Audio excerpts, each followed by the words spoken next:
진우가, 네가 말해봐. 너 할머니를 그렇게 저장해놨어? 욕 섞어서? 아니, 거보세요. 어머님, 우리 진욱이가 그런 일 할 애예요? 진욱이 너 핸드폰 보여줘봐. 싫어. 내가 왜? 프라이버시야. 어머님, 잘못이 있다면 제가 혼낼게요. 어머님은 그냥 두세요. 할머니를 구린내 꼰대년이라고 저장해도 나는 가만히 있어야 한다는 소리니? 어머님, 제발요. 진욱이 다음 주에 기말고사 봐요. 진욱이 외고 가려고 하는 거 아시죠? 공부해야 하는 애한테 스트레스 주지 마세요. 제가 알아서 한다니까요. 그리고 애가 아니라는데 왜 자꾸 애를 잡으세요? 안 그래도 예민한 애를 어머님 자식도 아니고. 오늘 이야기 속 주인공은 73세 오태순 씨입니다. 그리고 그녀의 아들, 손자, 며느리에 관한 이야기이죠. 오 씨는 손자의 휴대폰을 보고 큰 충격에 빠졌습니다. 오 씨는 자신의 손으로 키우다시피 한 손자를 무척 사랑했습니다. 하지만 그런 손자에게 이런 식으로 뒤통수 맞는 기분을 느끼게 될 줄은 몰랐습니다. 손자의 휴대폰에 저장된 오 씨의 이름. 구린내 꼰대년. 중학생이면 마냥 어리다고만은 할 수 없는 나이였습니다. 알 거 다 아는 아이가 이렇게 자신을 저장했다면 악의가 있다는 말이었습니다. 아무리 사춘기라고 하더라도 용서될 수준의 단어가 아니었습니다. 오 씨가 손자를 키워준 것이 아니라고 하더라도 설령 잘 모르는 할머니를 그렇게 저장했더라도 혼나야 마땅했죠. 손자에게 입은 상처도 회복할 수 없을 것 같았는데 아들이나 며느리의 반응이 더욱 기가 막혔습니다. 손자가 어째서 이렇게 크게 되었는지 알 것 같았습니다. 오 씨는 더 이상 아들네 가족에게 너그러워지지 않기로 했습니다. 오 씨는 아들이 하나 있었습니다. 둘째가 없었던 탓에 오 씨 부부는 아들 하나만 바라보고 살았습니다. 헌신적인 삶이었습니다. 아들이 어렸을 때도 그랬지만 나이를 먹고 결혼을 해서 아이를 낳을 때까지도 이어졌습니다. 명연이네 가. 진욱이 엄마가 급히 좀 와달라고 해서요. 주말인데 일한대. 그런가 봐요. 내가 태워줄게. 잠깐만 기다려. 남편이 급하게 외투를 걸치고 차키를 챙겼습니다. 주말에도 오 씨를 호출할 정도면 급한 일일 테니 말이죠. 오 씨는 혼자가 하나 있었습니다. 아들과 며느리가 맞벌이를 하고 워낙 바쁜 회사에 다녔기 때문에 손자가 태어난 지 반년 정도 되었을 때부터 육아를 도왔습니다. 손자가 어린이집에 가기 전까진 매일 아침 일찍부터 가서 아이를 돌봤습니다. 누구든 퇴근할 때까지 말이죠.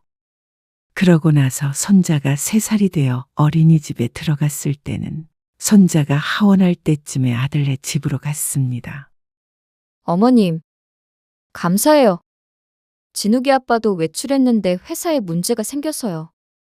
급해서 어쩔 수 없이 전화드렸어요. 아니야. 마침 집에 있었는데 뭘. 며느리와 통화한 지 15분도 안 돼서 아들네 집에 도착했습니다. 며느리는 벌써 외출 준비를 마친 상태였습니다. 3-4시간 정도면 올 것 같긴 한데 더 길어질 수도 있을 것 같아요. 전화 드릴게요. 그래. 얼른 가봐. 감사해요, 어머님. 아니야. 얼른 가봐. 오 씨는 며느리가 올 때까지 아이를 돌보고 밥을 먹이고 함께 시간을 보냈습니다. 가끔은 안아달라고 보채기도 해서 애 보는 일이 쉽다고 할 수는 없었습니다. 하지만 바쁜 아들 내외를 위해서였고 아직 어린 손자를 위해서였습니다. 오 씨는 자신을 위한 시간을 줄여서 가족들을 위해 썼습니다. 그래도 아깝지 않았습니다. 손자가 점점 자라며 학교에 입학해서도 아들 며느리의 퇴근이 늦으면 오 씨가 저녁을 차려주기도 했고 학원차가 운행을 안 하는 날에는 오 씨가 데리러 가기도 했습니다. 손자가 아플 때도 아들 며느리는 오 씨를 불렀고 오 씨는 하던 일이 있더라도 전부 제쳐두고 손자에게 달려갔습니다. 손주가 둘 셋도 아니라 딱 하나였습니다. 그러니까 그렇게 모든 걸 다 쏟아부을 수가 있었습니다. 그렇게 세월은 흘러 손자는 중학생이 되었습니다. 키는 훌쩍 커서 어느새 오 씨와 비슷해졌지만 오 씨의 눈에는 여전히 사랑에 맞지 않는 애기였습니다. 자신의 손으로 직접 키웠던 아이 말이죠. 어렸을 때 손자는 자신의 부모님보다 오 씨와 더 붙어 있는 시간이 길었습니다. 그러다 보니 할머니 껌딱지라는 소리를 들을 만큼 오 씨를 좋아했었죠. 하지만 초등학교 고학년이 되고 또 중학생이 되며 서서히 멀어지게 되었습니다. 오 씨는 그러고 싶지 않았지만 아이가 사춘기가 되니 자연스럽게 그렇게 되었습니다. 다녀왔습니다. 진욱이 왔어? 오늘 엄마 아빠 늦게 온다고 그래서 할머니가 왔어. 진욱이 밥 차려주려고. 오 씨가 현관문으로 들어서는 손자를 보고 반갑게 인사를 했습니다. 귀에 이어폰이 꽂혀 있었는데 그래서 그런지 오 씨의 말을 제대로 들은 눈치가 아니었습니다. 오 씨가 이렇게 와 있는 것도 드문 일이 아니었으니 신경도 쓰지 않는 듯 했죠. 오늘 학교에서 어땠니? 하고 물어보고 싶었는데 손자는 오 씨의 말을 끝까지 보지도 않고 오 씨를 지나쳐서 방으로 들어가 버렸습니다. 그리고 쾅하는 소리와 함께 손자의 방문이 닫혔습니다. 옛날에 그 애교 많던 내 손자가 맞나 싶었습니다. 하지만 그래 보았자 오 씨의 눈에는 여전히 사랑스러운 아이였습니다. 오 씨는 잠시 씁쓸한 미소를 짓고선 부엌으로 돌아갔습니다. 손자가 좋아하는 찌개를 끓이고 있던 참이었습니다. 그리고 20분쯤 흘렀을 때 오 씨는 손자를 불렀습니다. 진욱아, 밥 먹어야지. 하지만 잠시 기다려도 손자가 문을 열고 나오는 기색은 없었습니다. 진욱아, 한 번 더 불러보았지만 깜깜무소식이라 오 씨는 손자의 방으로 갔습니다. 진욱아, 밥 먹어야지. 문을 작게 열고 손자를 부르자 짜증스러운 대꾸가 날아왔습니다. 노크도 안 해? 아이고, 할머니가 깜빡했네. 밥 먹으라고. 배 안 고파. 그래도 밥 먹어야지. 친구들이랑 편의점에서 컵라면 먹었어. 엄마가 너 밥 차려주라고 했어. 엄마 늦게 오는데 할머니 가면 너 혼자 챙겨 먹을 수 있어? 안 먹는다니까? 좀 나가줘. 오 씨는 손자의 말에 오 씨는 난감했습니다. 손자가 하도 뭐라고 하는 통에 오 씨는 다시 문을 닫아야 했습니다. 그리고 다시 부엌으로 돌아와 꽉 찬 식탁 위를 바라보았습니다. 며느리의 전화를 받고 오후에 시장에 들려서 장까지 봐왔습니다. 아이가 크며 오 씨가 이렇게 방문하는 일이 많이 줄어들었는데 일주일에 한 번이든 보름에 한 번이든 이렇게 손자를 보면 뭐든 해주고 싶었습니다.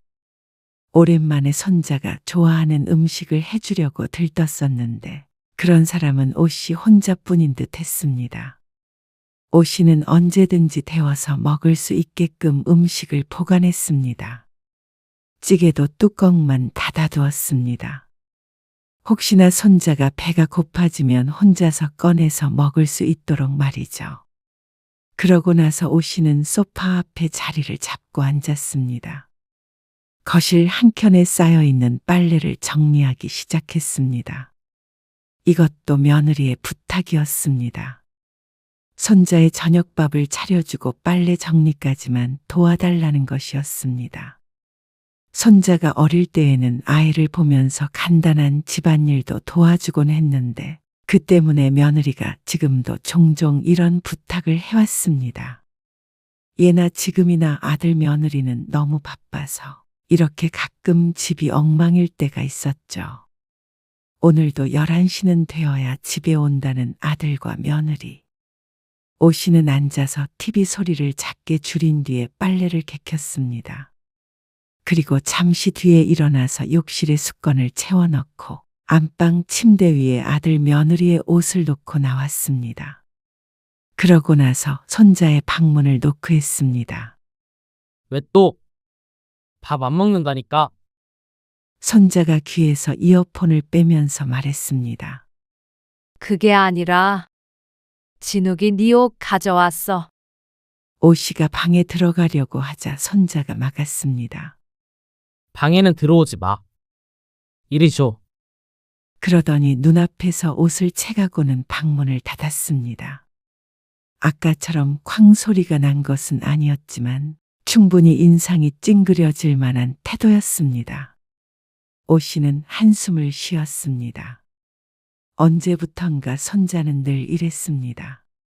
아, 진욱이요? 어머님이 이해해 주세요. 저희한테도 그럴 때 많아요. 애가 얼마나 까슬까슬한지. 집에 돌아와 며느리랑 통화하는데 며느리가 한숨을 푹 쉬며 말했습니다. 제가 잘 얘기할게요. 말버릇 고치라고 몇 번이나 말했는데 요즘 애들이 어른 말 듣나요? 나가면 친구들끼리는 더 험한 말 쓰고 그러겠죠. 진욱이는 안 그럴 줄 알았는데 사춘기가 왔는지 아휴. 아이고, 그래도 애가 어느 정도 예의는 지킬 줄 알아야지.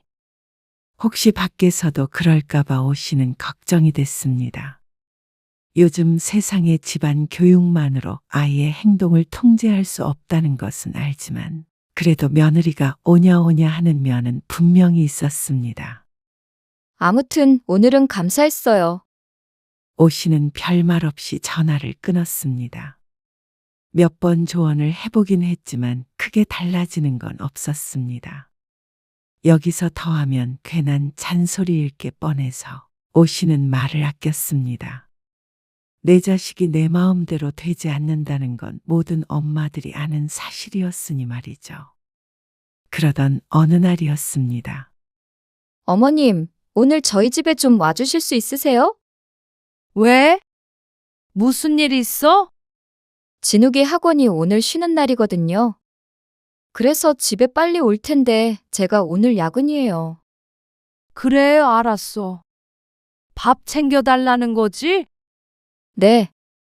죄송해요, 어머님. 아니야. 이따가 전화할게. 오씨는 약속된 시간보다 조금 일찍 아들네 집으로 향했습니다. 거진 열흘만이었습니다. 비밀번호를 치고 들어가자 손자의 운동화가 보였습니다. 진욱이 와 있니? 먼저 도착해 있나 싶었는데 오씨의 부름에도 손자는 대답을 하지 않았습니다. 이상한 마음에 손자의 방을 노크해봤지만 대답이 없었습니다. 문을 살짝 열어보았는데도 보이지 않았죠. 화장실에 갔나? 하지만 집안 어느 곳에도 손자는 보이지 않았습니다. 오씨는 냉장고 문을 열었습니다. 뭘 해야줘야 할지 고민했습니다. 그런데 신선해 보이는 돼지고기가 있길래 볶으려고 준비했죠. 하지만 그때까지도 손자가 들어오는 소리는 들리지 않았습니다. 그래서 전화를 걸어보았습니다. 근데 엉뚱한 곳에서 벨소리가 들렸죠. 어? 소파 쪽에서 들리는 것 같아서 가까이 가보니까 손자의 휴대폰이 덩그러니 놓여 있었습니다. 얘는 휴대폰을 두고 어디 간 거야? 하지만 휴대폰을 향해 한 발 한 발 나아갈수록 오씨의 표정이 무섭게 굳어갔습니다. 휴대폰 화면에 떠 있는 이름이 너무나도 이상했습니다. 오씨는 자신의 휴대폰을 다시 바라보았습니다. 제대로 전화가 걸리고 있는 것이 맞나? 울리는 손자의 휴대폰에 떠 있는 이름의 주인공이 오씨 자신이 맞나? 멍한 머리로 생각하려고 애썼습니다. 그리고 머릿속에 정확히 입력이 된 순간 오 씨의 심장이 바닥으로 쿵 하고 떨어졌습니다. 구린내 꼰대년. 그것이 손자가 자신을 저장한 이름이었습니다. 오 씨는 털썩 자리에 주저앉았습니다. 어느새 전화는 끊겼고 손자의 휴대폰 화면도 검게 물들었습니다. 하지만 한참 동안 오 씨는 그렇게 앉아 있어야 했습니다. 얼마나 시간이 흘렀는지는 모르겠지만 현관문 열리는 소리가 났고 손자의 목소리가 들렸습니다. 아, 핸드폰 어디다 둔 거야? 졸라 짜증나네. 할머니. 평소 같았으면 욕설을 듣고 놀라야 했지만 오 씨는 그것에 놀랄 정신이 아니었습니다. 할머니, 왜 벌써 왔어? 1시간 뒤에 온다며. 손자가 오 씨를 보더니 눈을 크게 떴습니다. 언제 봐도 무심하게 지나치던 평소의 반응과는 사뭇 달랐습니다. 그러더니 갑자기 손자가 인상을 쓰며 자꾸만 자신의 옷차림새를 훑는 듯한 몸짓을 보였습니다. 손으로 툭툭 털기도 했습니다. 그러고는 소파 위에 있는 자신의 휴대폰을 발견하고는 젠 걸음으로 다가왔습니다. 내 폰 안 받지? 오 씨는 대답 없이 물끄러미 손자를 쳐다봤습니다. 손자는 휴대폰을 집어들고는 휙몸을 돌려 자신의 방으로 들어가 버리려 했습니다. 그런데 스쳐 지나가는 손자에게서 오 씨는 무언가를 느꼈습니다. 그래서 황급히 손자의 손목을 잡고 물었습니다. 진욱이 너 이 냄새 뭐야? 무슨 냄새? 손자가 당황하며 되물었습니다. 그 모습만 보아도 알 것 같았습니다. 너 담배 폈니? 어디 갔나 했더니 나가서 담배를 피고 온 모양이었습니다.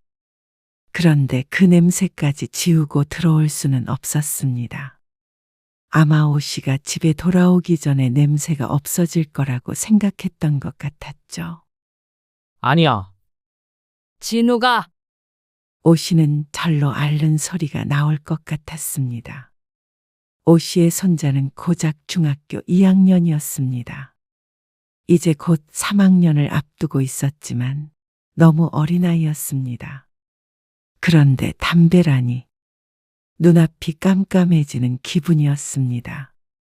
손자도 할머니에게 걸릴 줄은 몰랐던 모양이었습니다. 표정이 일그러졌고 불안한지 다리를 떨고 있었습니다. 그리고 휴대폰에 떠있던 그 이름. 오 씨의 머리는 터질 것 같았습니다.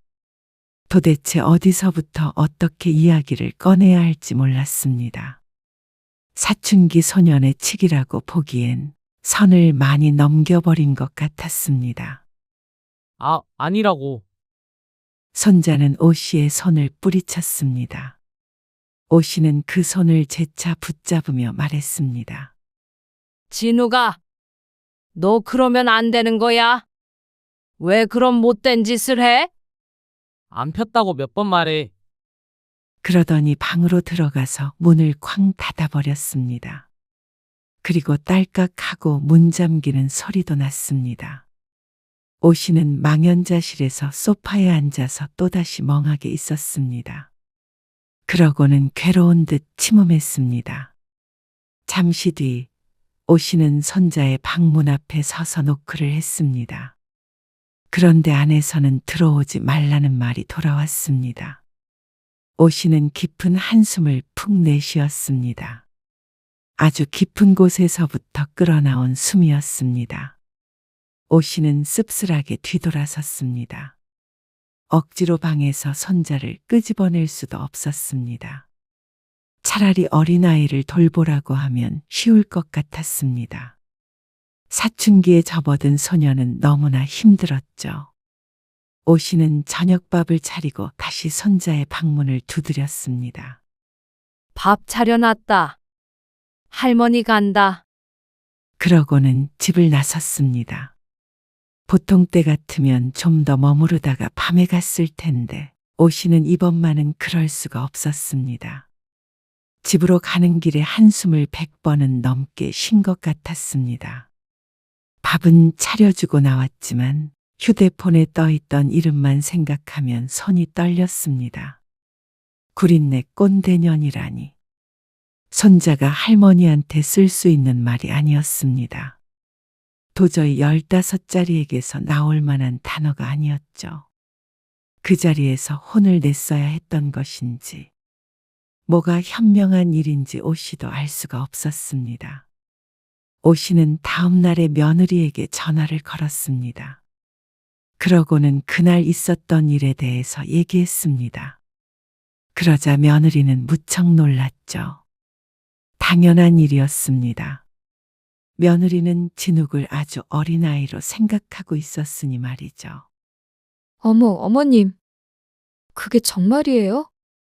구린내 꼰대 뭐라고요?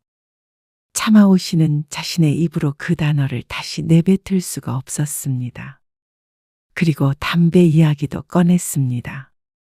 부모가 알고 있어야 한다고 생각했습니다. 아니, 단단히 혼을 내든 설득을 하든 당장 그만두게 해야 한다고 생각했습니다. 어머님, 그럴 리가요. 우리 진욱이가 왜... 역시나 며느리도 오씨처럼 충격을 받았습니다. 진욱이 그렇게 두면 안 돼. 알겠습니다, 어머님. 제가 제대로 얘기할게요. 혼쭐을 내줄게요. 오씨는 그 말에 전화를 끊었습니다. 자기 자식이니 어련히 알아서 잘 운육하겠지만 마음이 심란해서 잠이 잘 오지 않았습니다. 그런데 보름쯤 뒤에 또다시 며느리의 부탁을 받고 갔을 때 오씨는 손자가 전혀 반성하고 있지 않다고 생각했습니다.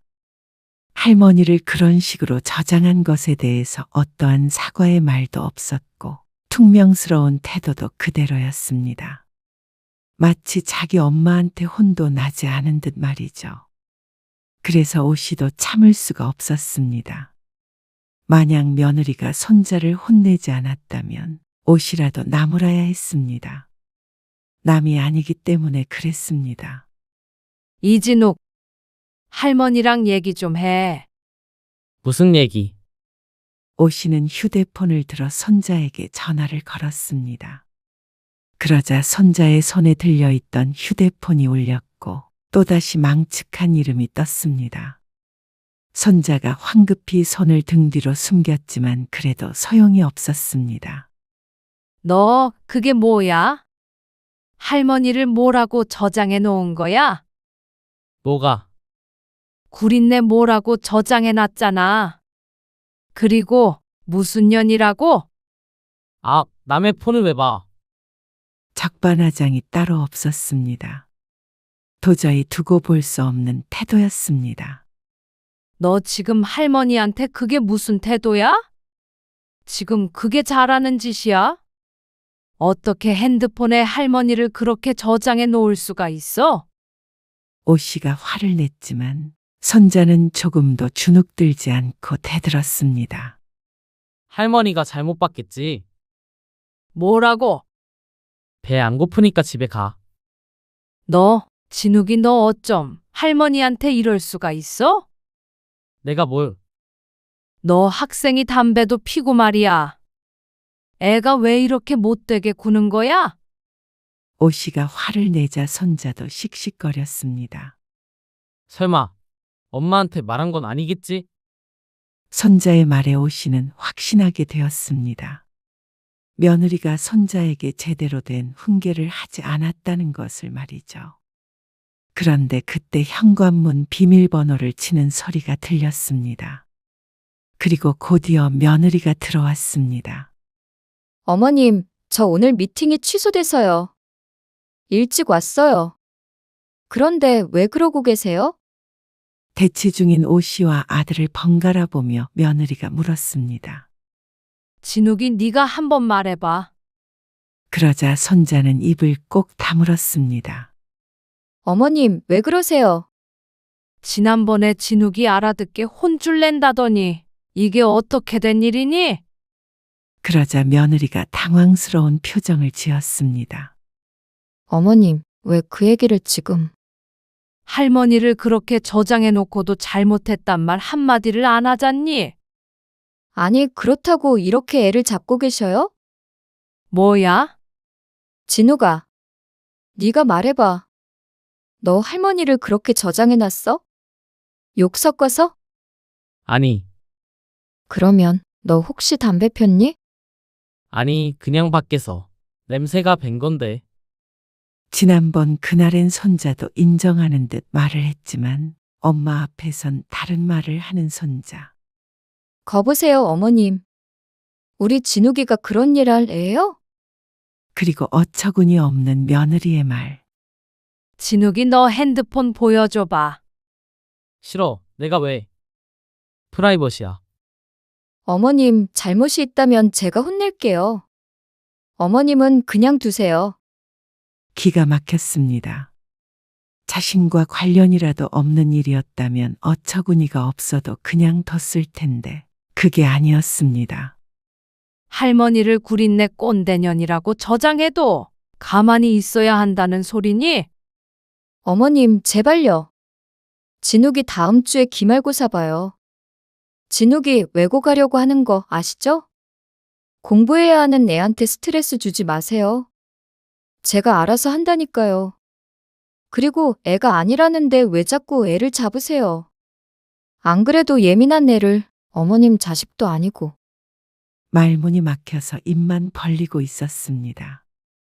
정말로 며느리가 그렇게 생각하는 것인지 화가 났습니다. 내가 얘 기어다니지도 못할 때부터 키웠어. 그런데도 내 새끼가 아니라는 거야? 오 씨의 목소리가 떨렸습니다. 그리고 잠시 뒤 아들도 귀가를 했습니다. 엉망진창이 된 분위기를 보더니 넥타이를 끌어내리며 골치 아프다는 듯 중얼거렸습니다. 안 그래도 회사 일로 정신없는데 괜한 소란 피우지 말자. 그러더니 방으로 들어가 버렸습니다. 손자가 왜 이렇게 된 것인지 알 것 같았습니다. 이런 환경에서 애가 바르게 커가길 기대하기가 힘들어 보였습니다. 무조건 아이 편만 들고 오냐오냐 하는 며느리와 방관만 하는 아들. 일이 바빠 오 씨가 도와줬던 것이 결국 아들네 가족에게는 독이 된 듯 했습니다. 그러니까 진욱이가 나를 휴대폰에 그렇게 저장한 것도 별거 아니라는 거지? 아니, 애가 아니라고 그러고.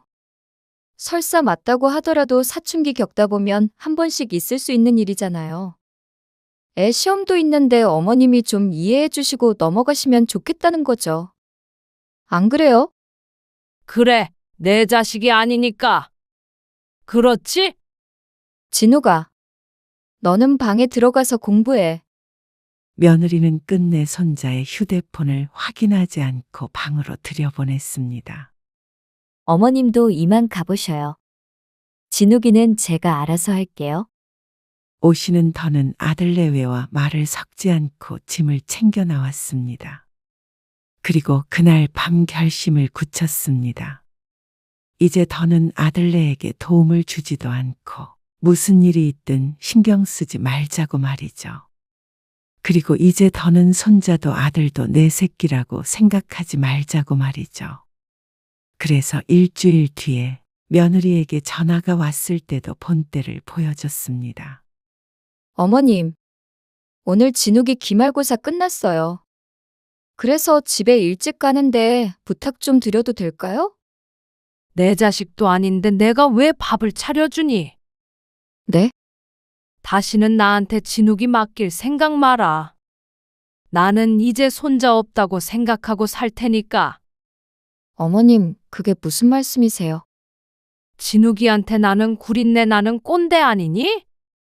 그런 내가 밥 차려준다고 먹기나 하겠니? 어머님, 왜 그러세요? 아, 설마 지난번 일 때문에 그러세요? 그건 제가 오늘 진욱이한테 잘 얘기하려고 했어요. 기말고사 끝나는 날이요. 잘 얘기하든 말든 네 자식이니까 네가 알아서 한다며. 알아서 해라. 나는 앞으로 전혀 상관 안 할 테니까. 아니, 안 도와주시면 저희는 일을 어떻게 해요? 중학생이 혼자 밥도 못 차려 먹냐? 그러고 전화를 끊어버렸습니다. 며느리의 당황한 목소리를 들으니 속이 시원했습니다. 물론 그렇다고 웃음이 날 정도로 통쾌한 것도 아니었죠. 그리고 2달 정도는 며느리가 계속해서 오 씨에게 부탁을 해왔습니다. 오 씨는 전부 거절했습니다. 더는 손자를 돌봐줄 이유가 없었습니다. 아무리 어리다고 해도 손자에게 씻을 수 없는 상처를 입었기에 얼굴을 마주보고 싶은 마음도 없었죠. 그러자 며느리에게서 메시지가 하나 왔습니다. 어머님, 너무하신 거 아니에요? 어머님이 키운 아이인데 무슨 일이 있건 용서해 주셔야 하는 거 아닌가요? 더군다나 애가 아니라잖아요. 왜 애를 그런 비행 청소년으로 만드시는지 저도 서운해요. 그리고 그런다고 이렇게 발길 끊으시다니 어머님한테 저희 가족 모두 실망했습니다. 저희 앞으로 명절에도 못 찾아뵐 것 같네요. 그리고 아들에게선 어떤 연락도 없었습니다. 자초지종을 충분히 들었을 텐데도 말이죠. 아들에게도 며느리에게도 어떤 미안함도 없어 보였고 아이를 혼내야겠다는 생각도 전혀 없는 것 같았습니다. 아들네는 정말 장담한 것처럼 명절에 오지 않았습니다. 손자는 중학교 3학년이 되었고 그동안 왕래는 없었습니다. 남편도 무척 속상해했습니다. 아들과 며느리에 대한 배신감이 컸습니다. 쫓아가서 뒤집어 놓겠다는 걸 오 씨가 말렸습니다. 자신들의 잘못을 모르는데 말을 섞어봐야 입만 아팠습니다. 이렇게 명절에도 오지 않는 건 며느리가 시위하고 있다고밖에 생각이 되지 않았습니다. 오 씨도 그런 아들 며느리가 괘씸해서 보고 싶지 않았습니다. 그러던 어느 날이었습니다. 한참 뒤에 웬일인지 며느리가 창백한 얼굴로 오 씨의 집에 찾아왔습니다. 네가 웬일이냐? 그렇게 연락을 끊더니 갑자기 말도 없이 왜 찾아온 것인지 몰라시옵뿐이다. 진욱이가요. 그러면서 눈물바람을 하는 며느리. 진욱이가 왜? 혹시 어디 아프기라도 한가 싶어서 오 씨도 놀라 물었습니다. 진욱이가 학교에서 친구랑 심하게 싸웠어요. 뭐? 다쳤어? 아무리 손자에게 실망을 했다고 하더라도 걱정이 안 될 수는 없었습니다. 그런데 며느리의 입에선 예상과 다른 말들이 흘러나왔습니다. 그게 아니고요. 다친 건 그 친구가요. 친구랑 싸웠는데 그 친구만 다쳤다고? 그게요. 제대로 얘기를 해봐. 그러자 며느리가 울먹이며 설명했습니다. 손자가 같은 반 친구와 싸웠고 손자의 친구들까지 함께 합세를 해서 한 친구를 때린 모양이었습니다. 맞은 학생은 입원을 했고 부모가 병원 진단서를 가져와서 무슨 학교폭력 회의 같은 게 열린다는 것 같았습니다. 그러니까 둘이 그냥 싸운 게 아니잖아. 며느리의 말을 들으니 아무리 포장해도 손자가 가해자였습니다. 어머님, 가해자라니요.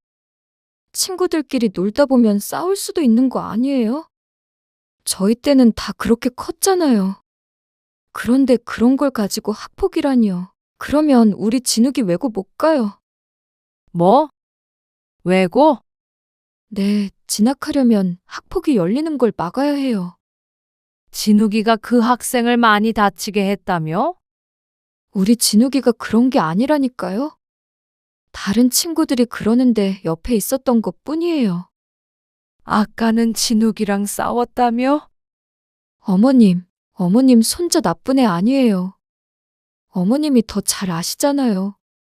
그전 같았으면 며느리의 말을 듣고 사실관계를 따져보자고 했겠지만 오 씨는 그러지 않았습니다. 오 씨도 바보가 아닌데 이 상황에서 잘못한 게 누구인지는 분명했으니 말이죠. 여럿이서 한 명을 괴롭혔고 그 학생이 입원을 했다면 충분히 심각했습니다. 결코 일어나서는 안 될 일이었습니다. 그런데 잘못을 빌고 아들을 혼내야 할 엄마라는 사람이 무조건 자기 아들은 잘못이 없다니. 오 씨도 손자를 사랑했지만 이것은 아니었습니다. 이건 손자의 인생을 망치는 길이었습니다. 어머님, 지난번에 어머님 친한 친구분 동생이 진욱이 학교 교장 선생님이라고 하지 않으셨어요? 그제서야 며느리가 자신을 찾아온 이유를 알게 되었습니다. 오 씨의 친구도 교사였다가 퇴직을 했는데 똑같이 선생님이던 친구의 막내 동생이 오 씨의 손자가 다니는 중학교의 교장으로 가게 되어 신기해하며 며느리에게 이야기했던 적이 있었습니다. 그 동생은 오 씨도 익히 아는 사이였습니다. 친구와 어린 시절 옆집에 살던 사이였으니 말이죠. 그래서 어쩌라는 거야? 교장 선생님한테 어머님이 잘 말씀드리면 그러면 학폭이 안 열리게 할 수 있으시잖아요. 오 씨는 기가 차서 헛웃음을 지었습니다. 오 씨에겐 그럴 만한 힘도 없었고 있다고 하더라도 그런 말도 안 되는 부탁을 할 수는 없었습니다. 진욱이가 그런 거 그게 다 누구 탓인 줄 아냐? 당연하죠. 그 맞은 애가 평소에도 애들한테 깐죽거리고 그랬나 봐요. 어딜 가나 그런 애들 있잖아요. 그거 다 진욱이 엄마 때문이야. 저요? 너희가 진욱이를 망친다. 어머님, 우리 진욱이 외국 가야 해요. 제 탓을 하셔도 좋은데 부탁은 들어주세요. 어머님 손자 장례가 걸려있는 일이잖아요. 며느리는 오 씨에게 원망스러운 듯 외쳤습니다. 우리 진욱이가 오히려 피해자라고요. 잘잘못은 우리가 따질 게 아니고 선생님들이 다 조사를 하시겠지. 누가 가해자이고 누가 피해자인지. 그래서 죄를 진 게 있다면 마땅히 벌을 받아야지. 어머님, 왜? 진욱이가 잘못한 거 아니라며? 그건 며느리는 말문이 막힌 듯 했습니다.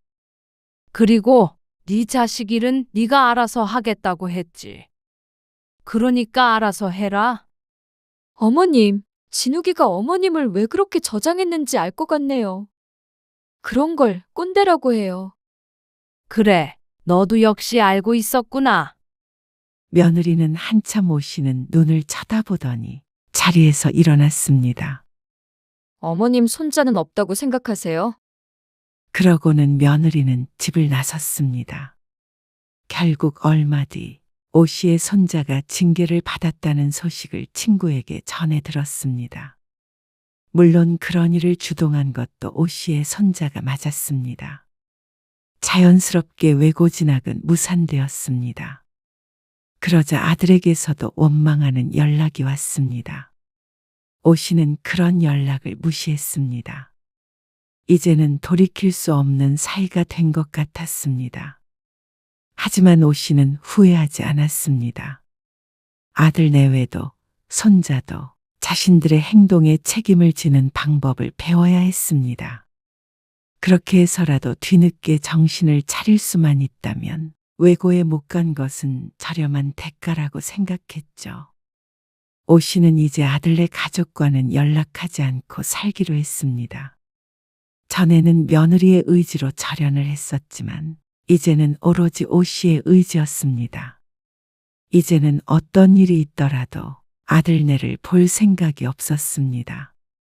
손자가 와서 잘못을 빌어도 마음이 바뀔 것 같지 않았습니다. 역시나 꼰대 같다던 며느리의 말을 늘 상기했습니다. 독한 그 말을 듣고도 용서를 해준다면 그건 자애로운 것이 아니라 바보라고 생각하며 지냈습니다. 그러자 서서히 오 씨의 인생에서 아들네는 지워져 갔습니다. 가끔 떠올릴 때면 가슴이 무너져 내릴 듯 아플 때도 있었지만 아들 가족을 위해 썼던 시간들을 자신을 위해 쓰니 오 씨도 바빴습니다. 아들네를 떠올리는 시간들은 점점 줄어들었죠. 시간이 더 지나 아들처럼 보이는 번호로 메시지 한 통이 왔습니다. 어머니 그동안 저희가 죄송까지만 듣고 메시지를 삭제해 버렸습니다. 그 뒤는 읽지 않았죠.